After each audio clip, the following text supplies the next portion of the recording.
Hey guys, Brian here, and Bailey, who's agreed to share the couch with me for a minute. He said it was okay if I sat here while I shot part of this video, so I appreciate that.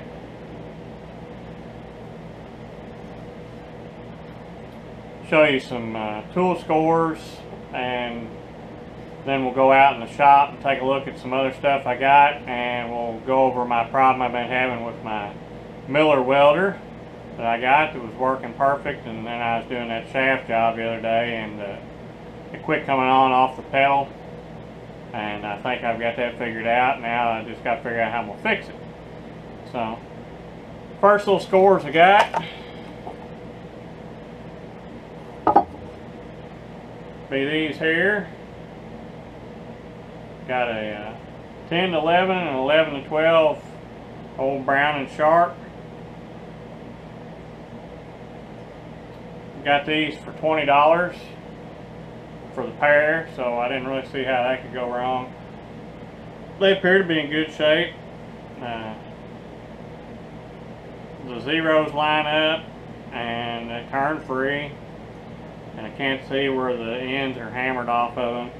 I don't have any standards to check these on to be sure, but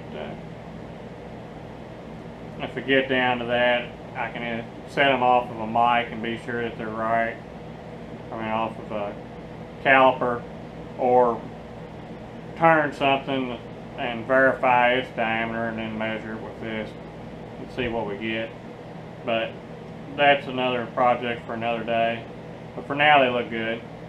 So, happy with those.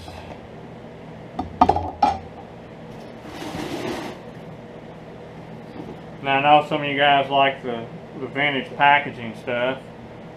So we got a 6-inch slitting saw, and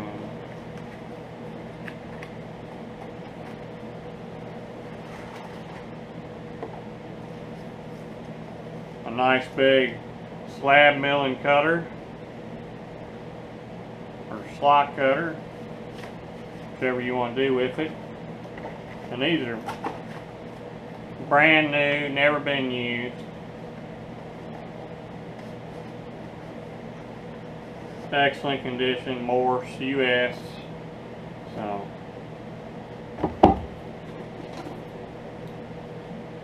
got another one here. This is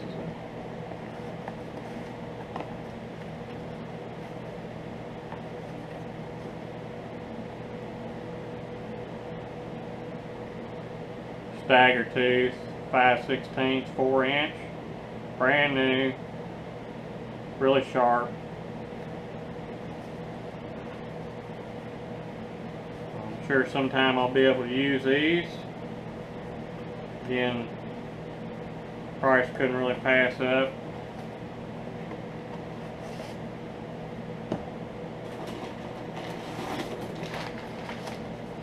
Since they came with these nice big 2-inch end mills. As these could be said to be A-bomb 79 size end mills. Those are some nice healthy ones. These are also brand new. Got perfect edges on them. Sharp. These are, I'd say they'd have to be over $200 each new. They're Niagara's, US, new old stock.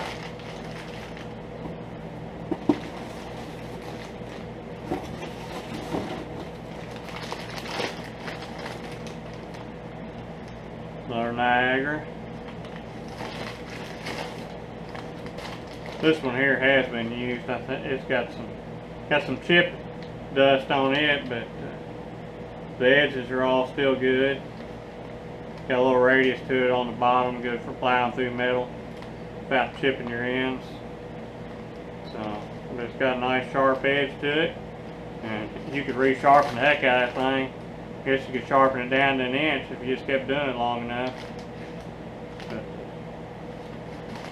a couple of nice pieces there, I think. I'll definitely be able to use those. I had 40 bucks and all this lot kind of got shipped to me, so glad to get that. More stuff to add to the tool cabinets. Bailey's lost interest, he's already out. So let's go over in the other room and I'll show you my big score that I got that I'm happy about, that I managed to find. Looking around, it wasn't called the right thing, but I saw the picture of it and said, that's exactly what I need. So let's go check it out. Well, look what we have here. It's the missing tailstock companion to my 12-inch Cincinnati dividing head. This is the one that's actually the right size tailstock for this, which is really hard to find. You can find the 10-inch ones pretty easy. This is the only 12-inch I've ever seen. And you can adjust the centers up and down, and then it, of course, screws in and out so that you can take your part in and out on centers without messing up your setup. So everything's all nice and in line.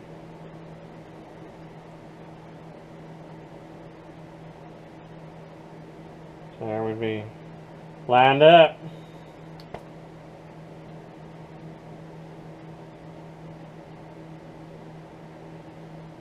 And then of course it's got nuts over here. You can lock it down. You can lock this down.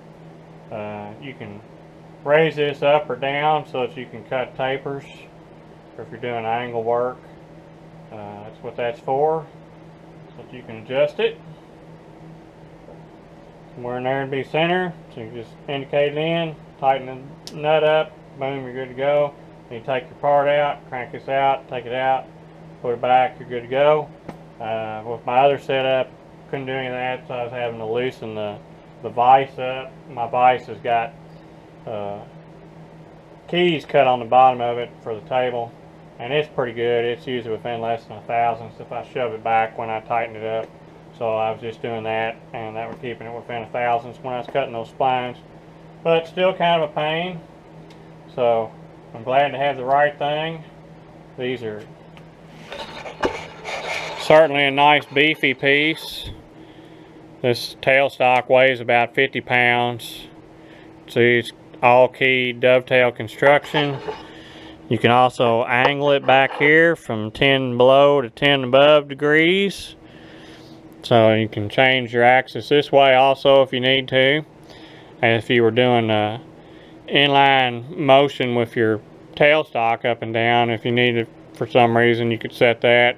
So I guess if you were doing, say, a Morse taper, or like this Brown and Sharp that we need to turn, that's the one I made.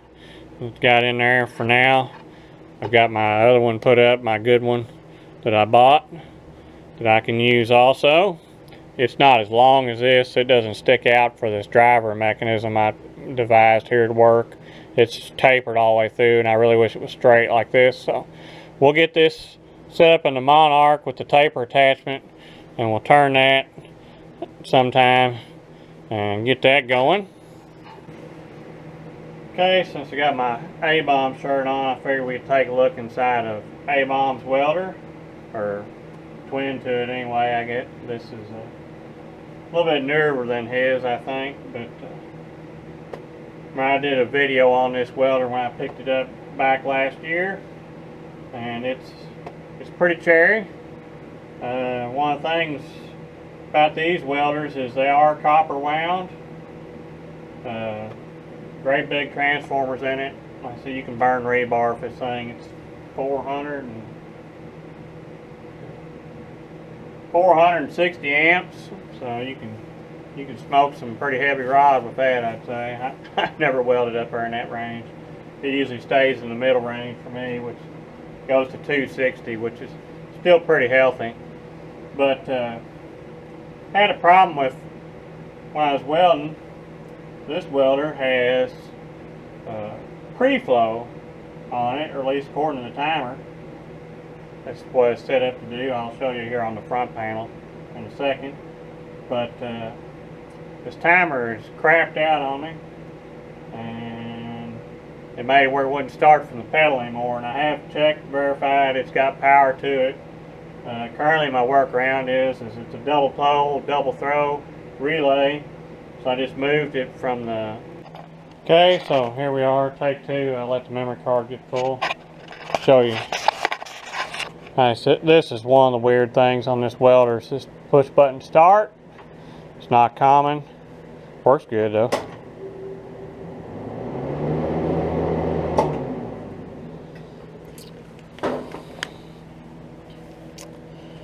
But under here, with our controls, we have this Miller electronic timer. It says max preflow time 15 seconds.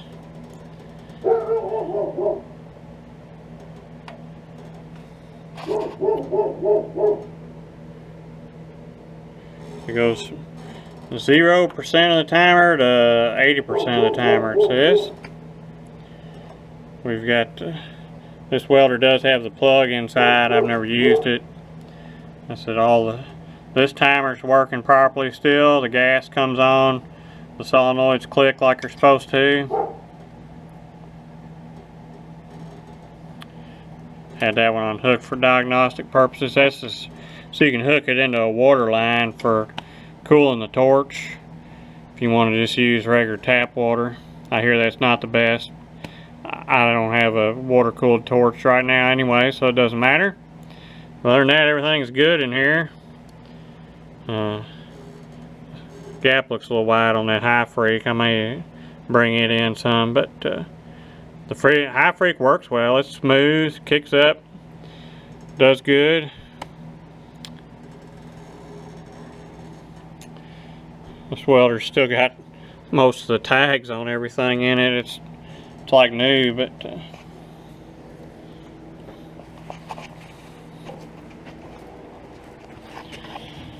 them big copper beauties in there.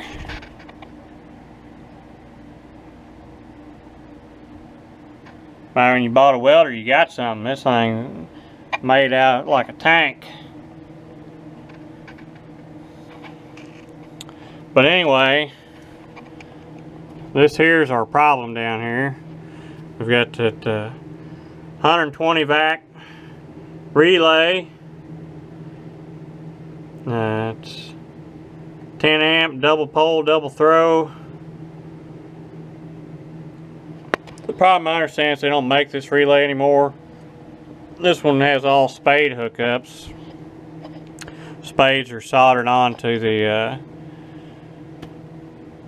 rheostat over where I get variable resistance to vary the timer. So I'd like to be able to keep that. Jay Kilroy, he pointed me to a socket type, and I may have to adapt over to that. I don't know if anybody out there that's really up on controls can tell me if there's a direct sub I could get for this thing. That would be a 120 vac time delay relay. This says the timing is 1.2 to 120 second. And I said it's a 10 amp control.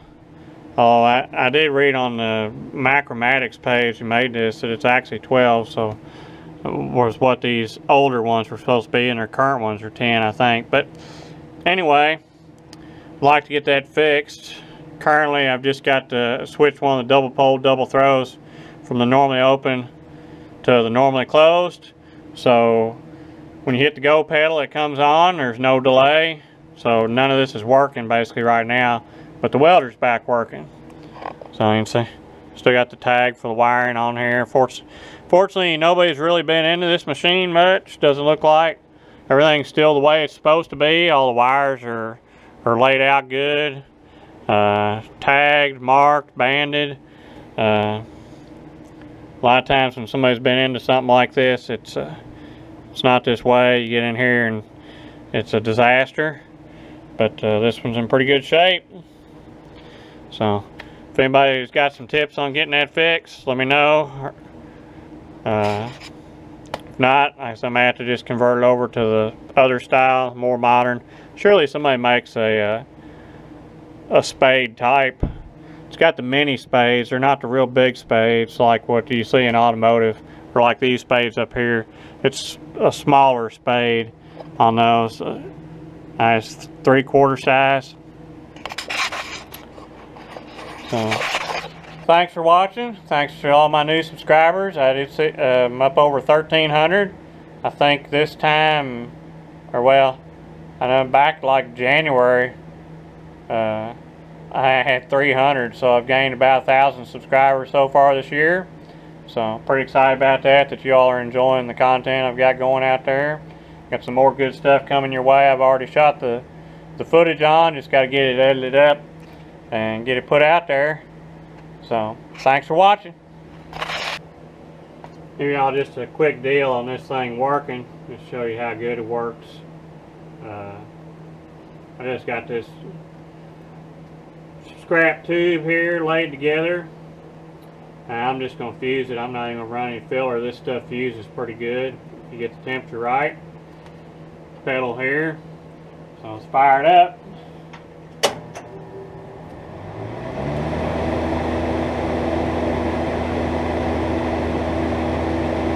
My TIG finger on.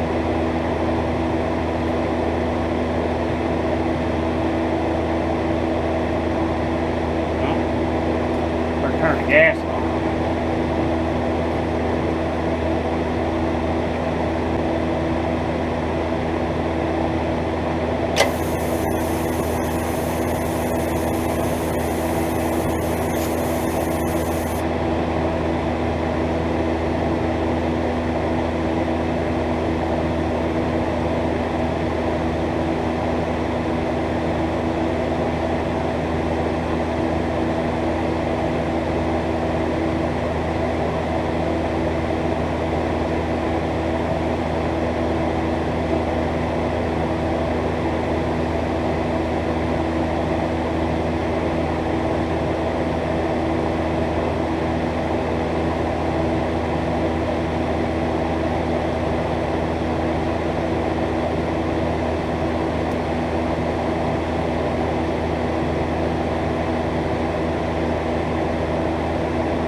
See that fused together nicely there.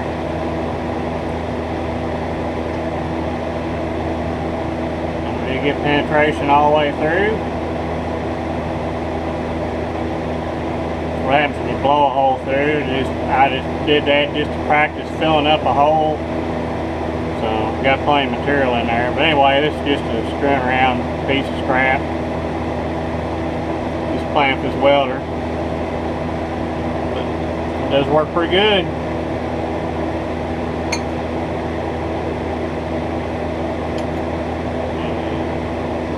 The high freak on this thing lights up pretty nice. That thing I always usually run it on start.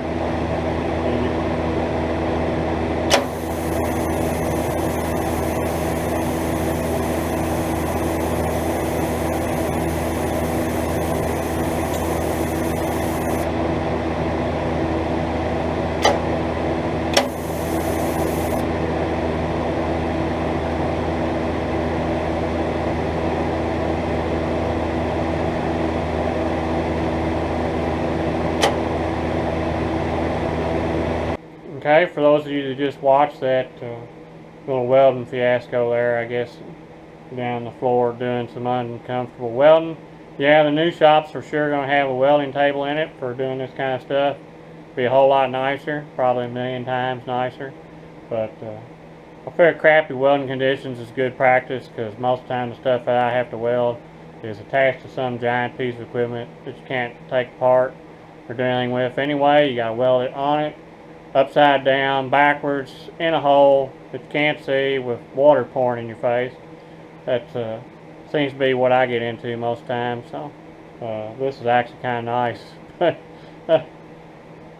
Anyway, welding table, must have for the new shop. Be glad to do it. So It'll be a good project. Thanks for watching.